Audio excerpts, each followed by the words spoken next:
Hello everyone. Now our topic for the circles, we have sum of central angles and intercepted arcs, their relationship. We have also the arc addition postulate and the relationship between inscribed angles and their intercepted arcs.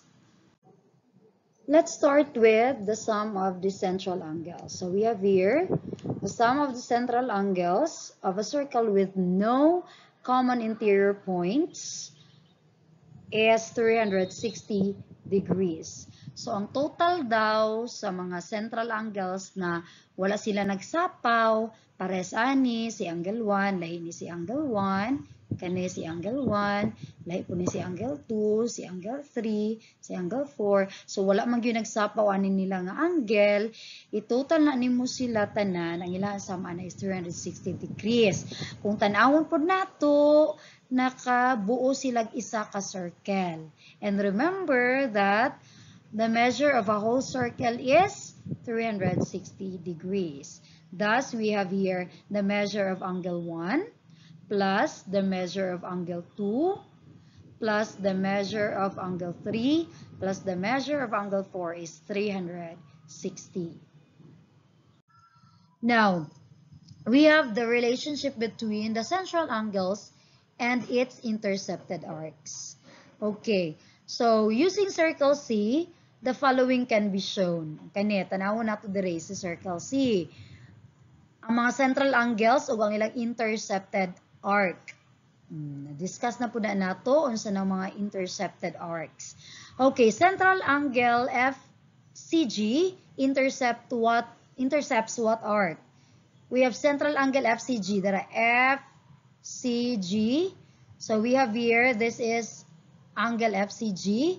Its intercepted arc is, asa man ang arc nga iyang giputol ani iyang gi-intercept? Yes, that's correct. This one, arc FG. Yes, arc FG. Okay. Next, central angle ECI. ECI. So we have ECI. So this angle, ito na angle, yang na angle. That angle intercepts what arc? Okay, we have this minor arc, this one. Diba? Muna from here to here. So we have arc EI. Yes. And another central angle, we have angle ACG. ACG. So this one, ito na angle na to. This one. That intercepts this part of the circle, that arc. So we have, it intercepts arc GA. O, sa yun kayo na-identify as yung intercepted arc.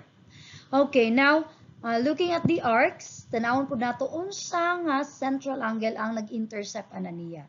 Shall we say we have arc AI. So arc AI is here.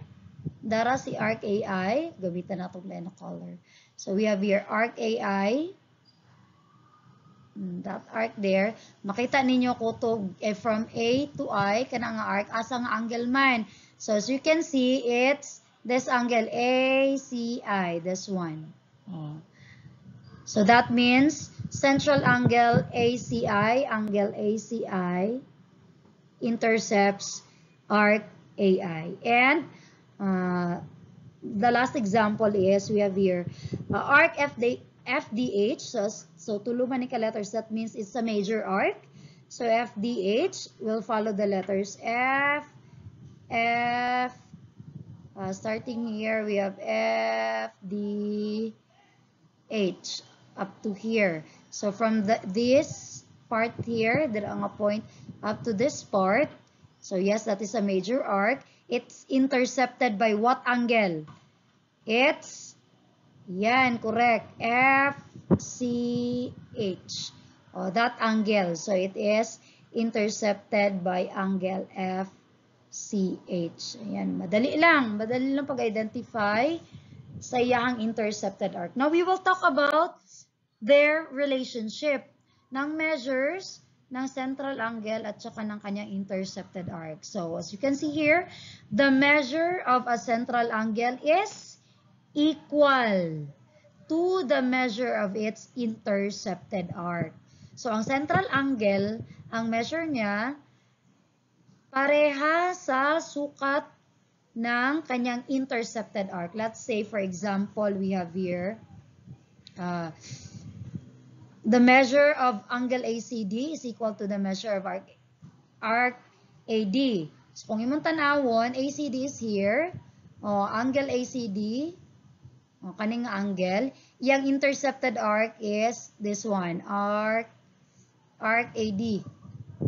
So, by this statement, the measure of the central angle, ito, ACD, is equal to the measure of its intercepted arc, AD.